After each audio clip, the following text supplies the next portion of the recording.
अस्सलाम वालेकुम students. Last class में हम ये देख रहे थे, हमने जो रिलायबल डाटा ट्रांसफ़र का 3.0 का प्रोटोकॉल बनाया था, उसमें जो सेंडर की यूटिलाइजेशन थी वो बहुत ज़्यादा कम थी। तो उसका हमने कहा था कि अगर हम पाइपलाइनिंग अप्लाई कर दें तो उससे सेंडर की यूटिलाइजेशन जो है ना वो इम्प्रूव हो जाती है। पाइपलाइनिंग में क्या होता है, सेंडर को आप ये अलाउ करेंगे कि वो मल्टीपल पैकेट जो है ना विदाउट रिसीविंग एक्नॉलेजमेंट वो सेंड कर सकते हैं। पहले क्या हो रहा था, हम एक पैकेट सेंड करते थे और जब तक उसकी एक्नॉलेजमेंट नहीं आ जाती थी हम अगला पैकेट सेंड नहीं करते थे। तो इस प्रोटोकॉल को हम कहते थे स्टॉप एंड वेट प्रोटोकॉल। जबकि पाइपलाइनिंग में क्या होता है, आप बहुत सारे पैकेट सेंड कर देते हैं और उसके बाद उनकी जो एक्नॉलेजमेंट्स हैं वो हर एक की अलग अलग बाद में आती है। आप ये नहीं कहते कि एक पैकेट सेंड कर दिया, जब तक उसकी एक्नॉलेजमेंट नहीं आ जाती तो आप अगला पैकेट सेंड ना करें। तो आप क्या करेंगे, फॉर एग्जांपल 5 to 10 पैकेट्स आप सेंड कर देंगे और जब वो रिसीवर के पास पहुंचेंगे, रिसीवर वन बाय वन उनकी एक्नॉलेजमेंट सेंड करता रहेगा। तो इसको हम कहते हैं पाइपलाइन प्रोटोकॉल। तो उससे हमारी यूटिलाइजेशन कैसे इंक्रीज हो रही थी, इसमें अगर आप इस डायग्राम में देखें तो रिसीवर क्या करेगा, टाइम जब वो अपनी ट्रांसमिशन स्टार्ट करेगा तो इसमें उसने 3 पैकेट्स जो है ना वो एक साथ भेज दिए। ठीक है, अभी उसने फर्स्ट पैकेट भेजा था, उसकी एक्नॉलेजमेंट जो है ना अभी नहीं आई थी कि साथ ही उसने अगला पैकेट भेज दिया और साथ में थर्ड पैकेट भी भेज दिया। तो इस टाइम पे ये फर्स्ट पैकेट इसके पास आ गया और ये इसके बाद इस टाइम पे इसके बाद जो अगला पैकेट था वो रिसीव होना शुरू होगा और इस टाइम पे ये क्या करेगा, जो पैकेट नंबर 1 था उसकी एक्नॉलेजमेंट भेज देगा। इस तरह वो जब उसको पैकेट 2 मिल जाएगा तो उसकी एक्नॉलेजमेंट भेज देगा, जब इस टाइम पे थर्ड पैकेट मिल जाएगा तो उसकी एक्नॉलेजमेंट भेज देगा। अब रिसीवर के पास क्या आएगा, आरटीटी के बाद पहला पैकेट आएगा, पहले पैकेट की एक्नॉलेजमेंट आएगी और उसके थोड़ी देर बाद अगले पैकेट की एक्नॉलेजमेंट आ जाएगी, फिर थोड़ी देर बाद अगले पैकेट की एक्नॉलेजमेंट आ जाएगी। तो इसमें अगर आप यूटिलाइजेशन देखें तो ये 3 टाइम्स आपकी बढ़ गई है। तो इसको 3 से मल्टीप्लाई कर देंगे तो ये आपके पास आ जाएगी 0.0081। तो इसी तरह आप कर सकते हैं। इसमें तो हम 3 पैकेट सेंड कर रहे थे, तो आप मल्टीपल 3 से ज़्यादा जितने भी ज़्यादा आप पैकेट सेंड करेंगे उतनी आपकी यूटिलाइजेशन जो है ना वो बढ़ेगी। तो आपकी इस केस में यूटिलाइजेशन जो है वो 3 टाइम्स बढ़ गई है। अब हम देखते हैं कि गो बैक एन का जो एल्गोरिदम है ये कैसे काम करता है। इसमें जो सेंडर साइड पे हम डिस्कस करने लगे हैं कि सेंडर जो है ना वो किस तरह बिहेव कर रहा होता है गो बैक एन के केस में। इसमें ये आपके पास पैरामीटर होगा एन, जिसको हम विंडो साइज कहते हैं। ये कौन डिफाइन कर रहा होता है, ये हम जब पढ़ेंगे फ्लो कंट्रोल कैसे होता है और कंजेशन कंट्रोल कैसे होता है। तो वो जो एल्गोरिदम्स होते हैं वो इस एन को डिफाइन कर रहे होते हैं। ये एक नंबर होगा, एक फिक्स नंबर होगा जो कि हमें बता रहा होगा कि जो सेंडर है वो इतने पैकेट्स जो है ना विदाउट रिसीविंग एक्नॉलेजमेंट वो पैकेट सेंड कर सकता है। यानी इतने पैकेट एट अ टाइम, जैसे हमने लास्ट स्लाइड में देखा था ना, उसने 3 पैकेट सेंड किए थे और 3 में से जब उसने फर्स्ट पैकेट सेंड किया उसकी एक्नॉलेजमेंट अभी नहीं आई थी, लेकिन उस सेकंड भी कर दिया, फिर थर्ड भी कर दिया। तो कितने पैकेट मैक्सिमम वो आप सेंड कर सकते हैं कि आपके पास एक्नॉलेजमेंट उसकी अभी तक नहीं आई और आप सेंड कर सकते हैं, वो एन की वैल्यू बता रही होगी हमें। तो ये कुछ और एल्गोरिदम्स हैं जो कि इस वैल्यू को यानी कि उस वैल्यू को डिफाइन करते हैं कि इसकी वैल्यू कितनी होगी। ये हमने फिक्स नहीं करनी और ये जो वैल्यू है ये चेंज हो रही होती है। ठीक है, तो ये वैल्यू क्या होगी, जब आप वाइट शैक में इसका देखेंगे टीसीबी की आप लैब करेंगे तो उसमें आप देखेंगे कि ये एन की वैल्यू जो है वो पैकेट में कहाँ पे होती है और वो आप देखेंगे वो चेंज हो रही होती है।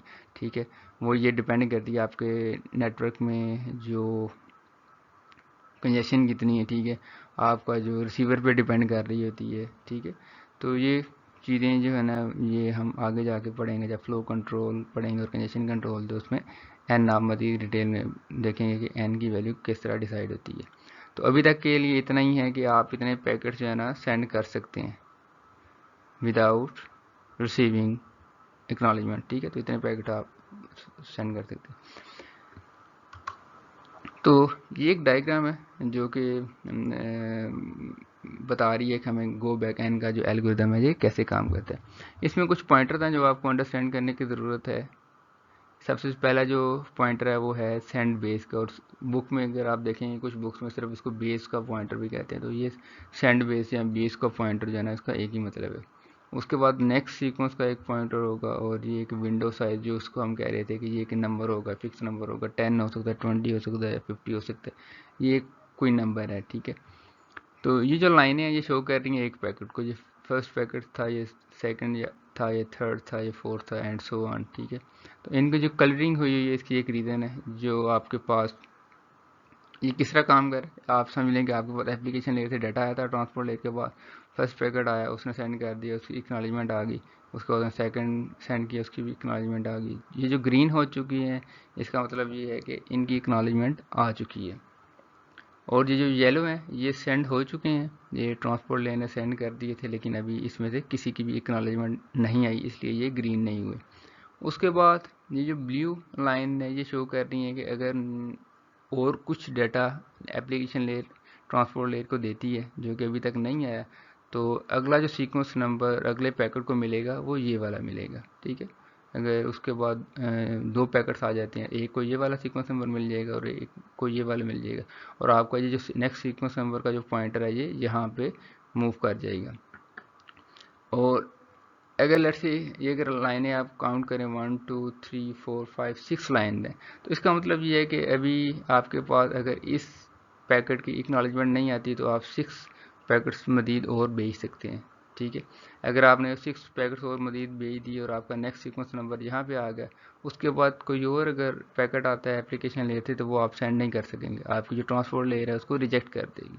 क्यों रिजेक्ट करेगी? उसका जो एन साइज था, विंडो साइज था, वो फुल हो चुका है।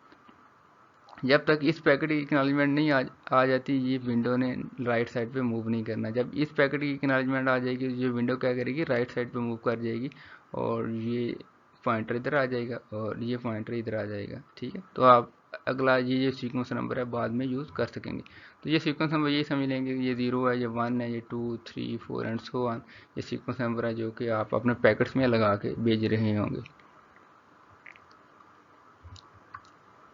उसके बाद इसमें ना आपको पता होना चाहिए क्यूमुलेटिव एक्नॉलेजमेंट होती है। क्यूमुलेटिव एक्नॉलेजमेंट का मतलब ये है कि अगर आपके पास रिसीवर में आपने पैकेट सेंड किए हुए हैं ये, ठीक है, अब रिसीवर के पास ये भी पैकेट पहुंच गया, ये भी पहुंच गया, ये भी पहुंच गया, तो रिसीवर क्या करता है, हर एक की ना अलग अलग एक्नॉलेजमेंट नहीं सेंड करता। हम कहते हैं लेट से ये आपके पास 7th नंबर का सीक्वेंस नंबर है, ये 8th है और ये 9th है। तो अगर इसके बाद इकट्ठे तीनों पैकेट्स पहुंच जाते हैं, तो वो क्या करेगा, जो एक्नॉलेजमेंट करेगा ना, वो पैकेट नंबर 9 की करेगा। तो पैकेट नंबर 9 की करने का मतलब ये है कि उससे पहले जितने भी पैकेट्स हैं वो पहुंच चुके हैं, ठीक है। तो उसकी अलग अलग नहीं करेगा, ये प्रोटोकॉल का पार्ट है। तो जब एक्नॉलेजमेंट आएगी और उसमें सीक्वेंस नंबर 9 लिखा होगा, सेंटर को पता चल जाएगा इससे पहले जितने भी सीक्वेंस नंबर के पैकेट्स हैं वो रिसीवर तक ठीक पहुंच चुके हैं। तो वो क्या करेगा, रिसीवर अपना जो सेंड बेस का पॉइंटर है ये यहाँ पे ले आएगा, ये पॉइंटर अब यहाँ पे आ जाएगा, ठीक है। और ये थ्री इसने 3 स्टेप इधर मूव किया, इस तरह ये भी जो पॉइंटर है 3 स्टेप आगे मूव कर जाएगा, ठीक है। तो फिर अगर और एप्लीकेशन लेयर से डाटा आता है तो हमारे पास एम्प्टी स्लॉट्स और आ जाएंगी। अगर मैं कहूँ अब ये जो विंडो साइज है ये इस तरह हो जाएगा। अगर मेरे पास मजीद अब डाटा आता है एप्लीकेशन लेयर से, तो मैं ये स्लॉट्स यूज़ कर सकता हूँ और मैं पैकेट जो है ना वो सेंड कर दूंगा। तो जो आपके पास एक्नॉलेजमेंट्स आती जाती हैं, आपकी ये जो विंडो है राइट साइड पे मूव करती जाती है, आपके पास मज़ीद जो है ना स्पेस बनती जाती है कि आप ज़्यादा से ज़्यादा और डाटा भेज सकें, ठीक है। और जो टाइमर होता है, ठीक है, हमने अभी पढ़ा था ना कि टाइमर भी हम सिलेक्ट करते हैं। टाइमर हमें ये बताता है कि कब आपने एक पैकेट को रीट्रांसमिट करना है। तो टाइमर हम किस लिए यूज़ करते थे, अगर ड्यू टू एनी रीज़न आपका पैकेट लॉस हो जाता है तो आप क्या करते थे, उस पैकेट को रीट्रांसमिट करते थे। तो इसमें लिखा गया आपका जो टाइमर आपने सेलेक्ट करना है वो आपने oldest in flight packet set करना है, ठीक है। इसमें एक ही टाइमर होगा, सारे हर एक पैकेट के लिए टाइमर नहीं होगा, ठीक है। वो जो हमने उससे पहले कहा था हर एक पैकेट के लिए आपने एक टाइमर सेलेक्ट करना, तो वो प्रैक्टिकली अगर आप देखें तो वो बहुत ज़्यादा उसके लिए आपको प्रोसेसिंग चाहिए, तो वो एफिशिएंट एक सोल्यूशन नहीं है। तो इन रियल क्या होता है, आपके पास एक ही टाइमर होता है जो कि ओल्डेस्ट इन फ्लाइट पैकेट का होता है। तो ओल्डेस्ट इन फ्लाइट पैकेट का मतलब ये है कि अगर आप इस डायग्राम में देखें तो ओल्डेस्ट इन फ्लाइट पैकेट कौन सा है, ये वाला है, यानी इसकी अभी एक्नॉलेजमेंट नहीं आई, ये सबसे उसके बाद क्योंकि ये गया था, उसके बाद ये गया, तो सबसे पहले ये गया हुआ है जिसकी अभी तक एक्नॉलेजमेंट नहीं आई। तो जो टाइमर सेट हुआ होगा ना, जब ये पैकेट गया है तो टाइमर तब वो सेट हुआ था। अब टाइमर जो है ना वो उसका चल रहा है। और टाइमर की जो टाइम होता है वो किस तरह सेलेक्ट होता है, वो अगली स्लाइड में आ रहा है। वो एक और एल्गोरिथम है जो डिसाइड करता है कि टाइमर की वैल्यू क्या होगी, क्योंकि टाइमर आपका जो वैल्यू है ना ये कम ज़्यादा हो रही होती है डिपेंडिंग अपॉन कि आपके पास नेटवर्क में इस वक्त ट्रैफिक की क्या सिचुएशन है। तो टाइमर की वैल्यू कम ज़्यादा होती रहती है। तो आपका जो टीसीपी जो लेयर है उस पर वो कैलकुलेट कर रहा होता है कि अच्छा मेरे पास इस वक्त नेटवर्क में की कंडीशन किस तरह की है और आपको मैं टाइमर की वैल्यू क्या रखूँ। अगर कंजेशन ज़्यादा होगी तो आपने टाइमर की वैल्यू टीसीपी ज़्यादा कर लेगा, और अगर कंजेशन कम है तो वो टाइमर की वैल्यू कम कर लेगा। तो जब भी ये लेट से इस पैकेट की एक्नॉलेजमेंट आ जाती है तो क्या हो जाएगा, फिर ये विंडो राइट साइड पे चली जाएगी और जो टाइमर है रीसेट हो जाएगा। और टाइमर रीसेट होने के बाद जो है ना फिर उसी तरह जब उसको टाइमर होगा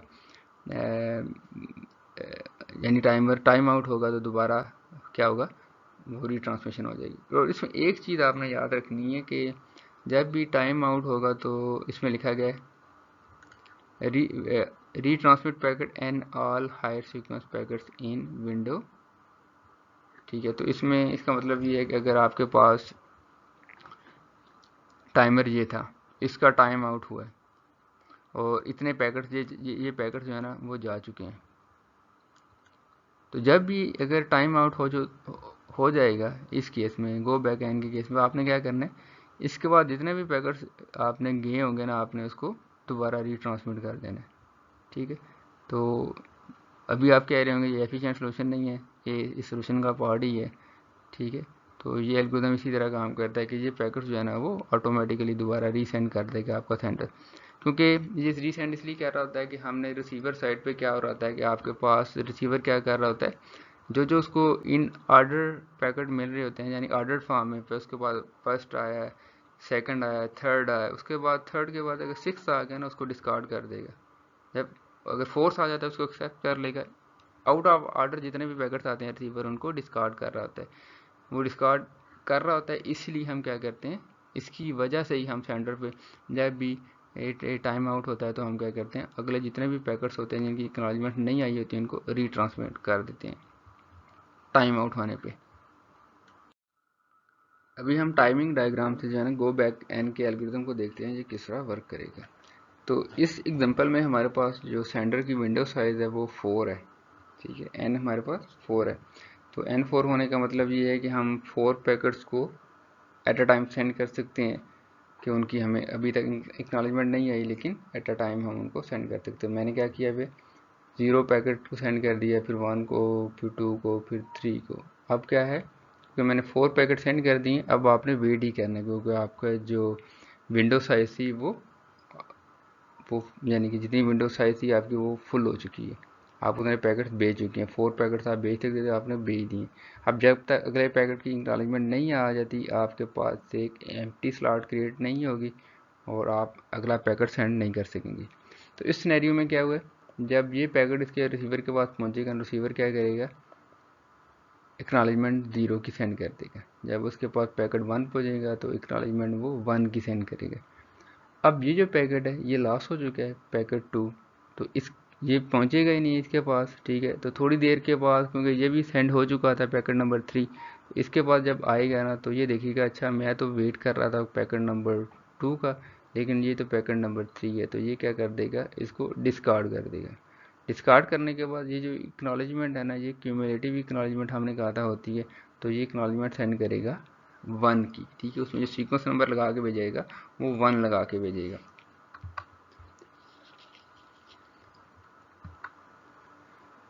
तो इसमें देखें जब इसकी एक्नॉलेजमेंट आ गई है तो ये विंडो राइट साइड पे मूव कर गई है, तो आपके पास अब जो पहले अवेलेबल सीक्वेंस नंबर 4 था वो नहीं था पहले अवेलेबल, अब अवेलेबल हो गया, तो आप पैकेट नंबर 4 भेज सकते हैं। तो PKT 4 का मतलब ये है कि ये एक पैकेट है जिसमें जो सीक्वेंस नंबर है वो 4 है।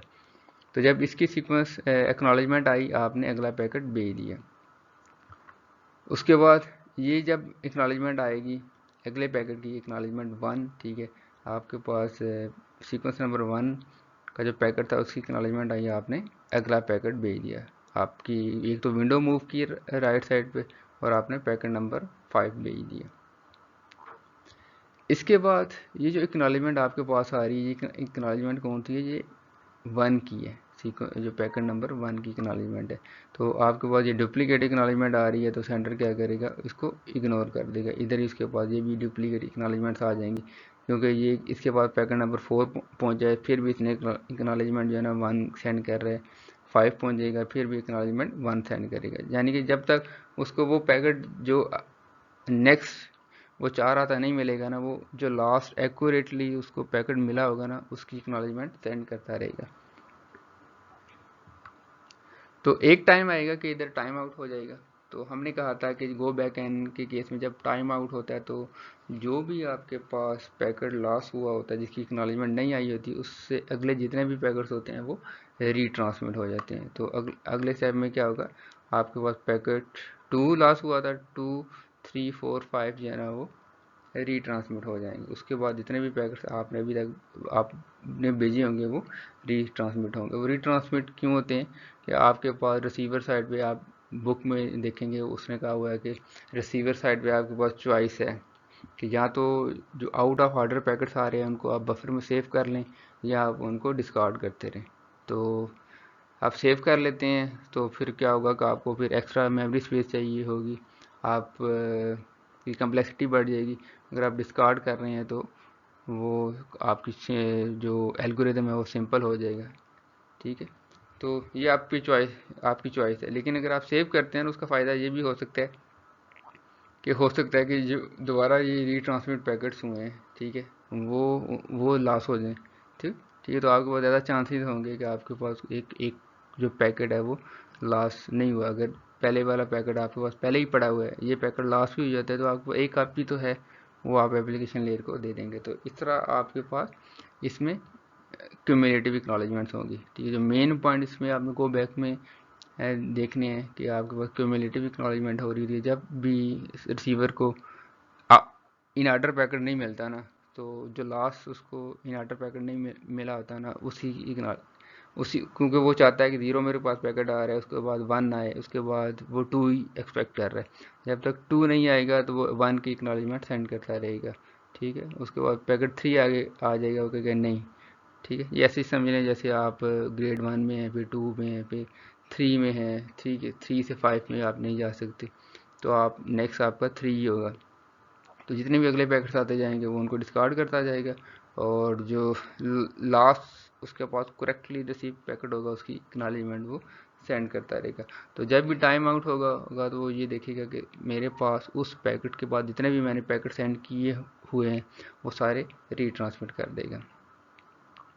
तो इसको एक दफ़ा आप बुक से पढ़ लें, क्योंकि जब तक बुक से नहीं पढ़ेंगे इसमें काफ़ी सारी जो है ना चीज़ें हो रही हैं, तो वो आपको ठीक से तरीके से याद नहीं रहेंगी। तो एक और बात मैं इधर आपको बता दूं कि बुक रीडिंग जो है ना, इसलिए मैं बार बार आपको कह रहा हूँ ज़रूरी है कि आपका जब एग्ज़ाम आएगा ना, तो उसमें बुक रीडिंग आपने नहीं की होगी तो आपको डिफ़िकल्टी होगी, ठीक है। ये नहीं मैं कहूँगा कि डिफ़िकल्टी हो सकती है, आपको डेफिनेटली जो है ना 100% प्रोबेबिलिटी के साथ डिफ़िकल्टी होगी, ठीक है। क्योंकि मैं आपसे यही एक्सपेक्ट करके कि आपने बुक पढ़ी हुई है उस तरह फिर पेपर बनाऊंगा, ठीक है। आपको जो जो क्वेश्चन है आप बुक पढ़ें, साथ साथ वो डिस्कस करें, ताकि आपकी जितनी भी कन्फ्यूजन है हम टाइमली उनको दूर कर दें। हम दूसरे एल्गोरिथम को देखते हैं जो कि सिलेक्टिव रिपीट है, कि ये किस तरह डिफरेंट है गो बैक एंड से। सिलेक्टिव रिपीट में क्या होता है, आपके पास जितने भी पैकेट सेंडर रिसीवर की तरफ सेंड करेगा ना, तो हर पैकेट की जो एक्नॉलेजमेंट है वो इंडिविजुअली आएगी, ठीक है। उसमें क्या था, आपके पास क्यूमुलेटिव एक्नॉलेजमेंट हो सकती थी। तो इसमें क्या होगा, कम्युलेटिव एक्नॉलेजमेंट नहीं होगी, हर एक जो पैकेट है उसकी जो एक्नॉलेजमेंट होगी वो इंडिविजुअल होगी। हम हर जो भी एक्नॉलेजमेंट आ रही होगी उसको, जिस तरह हम उसको कम्युलेटिव एक्नॉलेजमेंट को कंसीडर करते थे ना, कि एक ही एक्नॉलेजमेंट आ गई है, तो हम कहते थे उससे पहले जितने भी पैकेट्स हैं वो ठीक डिलीवर हो गए हैं। अगर किसी की एक्नॉलेजमेंट दरम्यान में मिस भी हो जाती थी, फिर भी हम कंसीडर करते थे कि वहाँ तक सारे पैकेट ठीक रिसीव हो गए। लेकिन इसमें ऐसे नहीं होगा, जिस जिसकी एक्नॉलेजमेंट आएगी वो ही कंसीडर होगा कि वो पैकेट ठीक पहुंच गया। जिसकी एक्नॉलेजमेंट लॉस हो जाएगी वो पैकेट रीट्रांसमिट होगा। जब भी उसका टाइमर जो है ना वो टाइम आउट हो जाएगा तो वो रीट्रांसमिट हो जाएगा। तो इसमें क्या होगा कि आपके पास जो पैकेट जो है ना उसमें क्या था कि आप बफर कर सकते हैं आउट ऑफ ऑर्डर पैकेट्स को गो बैक एन में, लेकिन इसमें आपने उनको मस्ट बफर करना है, ठीक है। और जब भी आपके पास जो मिसिंग पैकेट्स हैं दरमियान वाले वो आ जाते हैं, आपके पास सारे पैकेट्स इन ऑर्डर फॉर्म में आ जाते हैं, तो वो आप फिर एप्लीकेशन लेयर को सेंड कर देंगे। तो इसमें क्या होगा, आपके पास जो टाइमर्स होंगे वो हर एक पैकेट के लिए सेपरेट होगा, ठीक है। जितने भी आपके पास अनएक्नॉलेज पैकेट्स हैं उनके लिए जो टाइमर होगा वो सेपरेट होगा, ठीक है। तो हाँ, सेंटर जो है ना हर एक अनएक्नॉलेज पैकेट के लिए एक सेपरेट टाइमर को मेंटेन कर रहा होता है। और इसी में उसी तरह एन एक कंडक्टिव सीक्वेंस नंबर की विंडो साइज होगी जिस तरह उसमें थी, ठीक है। और उसी तरह जो सेंडर है वो लिमिट करेगा अपने नंबर ऑफ पैकेट जो सेंड करने हैं। जितनी विंडो के दरमियान सीक्वेंस नंबर आ रहे हैं वो वही सिर्फ वो सेंड करेगा। ये नहीं है कि सीक्वेंस नंबर जो विंडो से बाहर आ रहे हैं वो सेंड नहीं कर सकता। तो ये विंडो जो है ये इससे हम क्या करते हैं, सेंडर के नंबर ऑफ पैकेट्स को कितने सेंड कर सकते हैं उसको हम लिमिट कर रहे होते हैं। तो सिलेक्टिव रिपीट में क्या होता है, आपके पास उसी तरह आपके पास ये कुछ पॉइंटर्स हैं, सेंड बेस है, नेक्स्ट सीक्वेंस नंबर है एंड विंडो साइज है। तो इसमें देखें आपके पास जैसे लास्ट में था गो बैकएंड के केस में था कि जो ग्रीन पैकेट्स हैं वो एक्नॉलेज हो चुके हैं, और जो येलो है उनकी एक्नॉलेजमेंट अभी तक नहीं है। और जो ये ब्लू है ये वो सीक्वेंस नंबर है जो हम यूज़ कर सकते हैं, लेकिन अभी तक हमारे पास कुछ नेक्स्ट डाटा नहीं आया एप्लीकेशन लेयर से जिसको हम ये सीक्वेंस नंबर लगा के बेच सकें। अब इसमें क्या हो रहा है, आपके पास जो एक्नॉलेजमेंट्स आ रही हैं, ये पैकेट गया, ये भी पैकेट गया, ठीक है, आगे वाले ये पैकेट यहाँ तक जा चुके हैं। उसमें अभी तक जो एक्नॉलेजमेंट आई है ना ये थर्ड और फोर्थ पैकेट की आ गई है, लेकिन अभी फर्स्ट एंड सेकंड की नहीं आई इस विंडो साइज में। तो हम क्या कर रहे हैं, उसमें क्या होता था गो बैक एंड में अगर इसकी एक्नॉलेजमेंट आ जाती थी तो हम इन सारों को ग्रीन कर देते थे, हम कहते थे इन सारों की जो पैकेट्स हैं वो रिसीव हो गए। लेकिन इसमें हर एक पैकेट की इंडिविजुअल आएगी एक्नॉलेजमेंट, आपने उसको इंडिविजुअली कंसीडर करना है। अगर इन दोनों की एक्नॉलेजमेंट कुछ देर तक नहीं आती, जब तक टाइमर चल रहा है उसका टाइम आउट नहीं होता, तो आप ये पैकेट जो है ना वो रीट्रांसमिट करेंगे। और उसमें से हम क्या करेंगे, सिर्फ वही पैकेट रीट्रांसमिट करते हैं जिसमें एक्नॉलेजमेंट नहीं आई होती। जबकि गो बैक एन के केस में हम क्या करते थे, हम उस नंबर्स लेकर आगे तक जितने भी हमने ट्रांसमिट किए होते थे वो सारे हम रीट्रांसमिट करते थे। लेकिन इसमें सिर्फ वही पैकेट रीट्रांसमिट होंगे जिनकी एक्नॉलेजमेंट नहीं आई हुई। अगर हम रिसीवर साइड पे देखें तो रिसीवर साइड पे क्या हो रहा होता है कि आपका जो रिसीवर है जितने भी आउट ऑफ ऑर्डर पैकेट्स हैं उनको बफर करता है, ठीक है। इसने बस बफर करना है, इसके बाद ऑप्शन नहीं है कि आप बफर करे जाना, अगर इसने बफर कर लेनी है। अब इसमें ये देखें, ये जो कलर है ये वो पैकेट्स हैं जो बफर हो चुके हैं लेकिन आउट ऑफ ऑर्डर है, और जो ग्रे पैकेट्स हैं ये एक्सपेक्टेड है लेकिन अभी तक ये पहुँचे नहीं है। और ये सीक्वेंस नंबर जो है ना अभी ये रिसीव कर सकता है। नेक्स्ट जो है ना पॉसिबल जो सीक्वेंस नंबर है वो ये इसके बाद एक रिसीवर बेस का पॉइंटर होगा कि इससे पहले जितने भी पैकेट्स हैं वो आ चुके हैं। सिलेक्टिव रिपीट में क्या होता है, जब भी आपके पास डाटा आएगा एप्लीकेशन लेयर से, तो जो भी नेक्स्ट अवेलेबल सीक्वेंस नंबर होगा ना विंडो साइज में वो पैकेट्स को सेंटर लगाएगा और उसको सेंड कर देगा। और क्या करेगा, जो टाइम आउट्स यूज़ होते हैं, टाइम आउट क्या होगा, हर एक पैकेट के लिए सेपरेट एक टाइमर होगा। तो जब भी उस पैकेट के लिए टाइमर का टाइम आउट हो जाएगा तो वो पैकेट री ट्रांसमिट हो जाएगा। और हर एक पैकेट के लिए जो एक्नॉलेजमेंट है वो सेपरेट आएगी, ठीक है। तो हमने सेपरेटली उसको डील करना है। तो अगर आपके पास एक पैकेट जो है ना आ जाता है, लेट्स से उसका एक्नॉलेजमेंट नंबर 2 है, तो आपने फिर उसको उसको सिर्फ मार्क करना है कि ये पैकेट जो है ना रिसीव हो चुका है, ठीक है। तो अगर आपके पास वो जो एक्नॉलेजमेंट आती है और वो जो एक्नॉलेजमेंट का नंबर है वो मिनिमम नंबर है जो आपकी विंडो साइज है, तो आप क्या करेंगे, अपनी जो विंडो है उसको राइट साइड पे मूव कर देंगे ताकि आपके पास और कुछ सीक्वेंस नंबर अवेलेबल हो जाएं। तो इसी तरह रिसीवर क्या करेगा, जो पैकेट आता जा रहा है उसी को एक्नॉलेज करता जा रहा है, जो भी आउट ऑफ ऑर्डर पैकेट होते हैं उनको बफर करता है, ठीक है।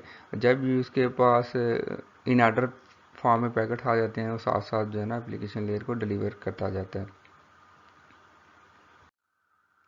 तो इसके आज हम एक एग्जांपल देखते हैं कि सिलेक्टिव रिपीट किस तरह काम कर रहा है। ये देखिए आपके पास सेंडर के पास कुछ पैकेट्स है, उसने उनको सेंड कर दिए 0 1 2 3, तो ये पैकेट लॉस हो गया।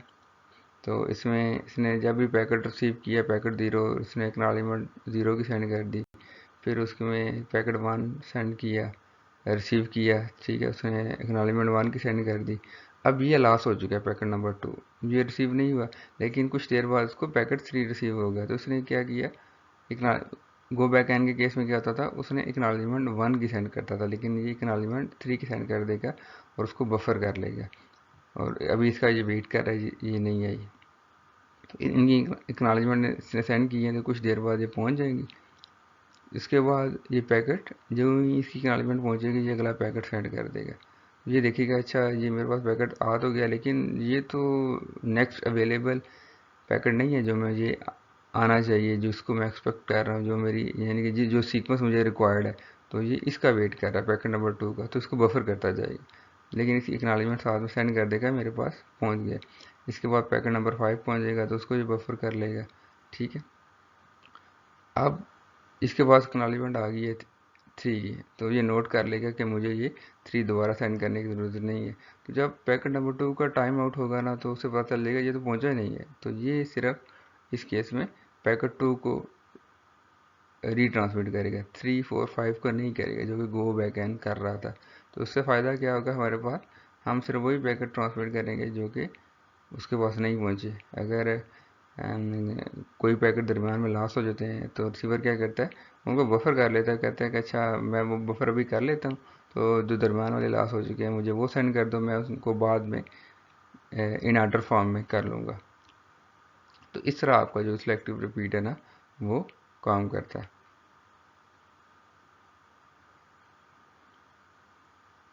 तो जब आपके पास पैकेट 2 आ जाएगा ना उसके बाद क्या करेगा, ये सारा जो डाटा इन ऑर्डर फॉर्म में आ जाएगा, तो ये सारा डाटा फिर एप्लीकेशन लेयर को दे देगा।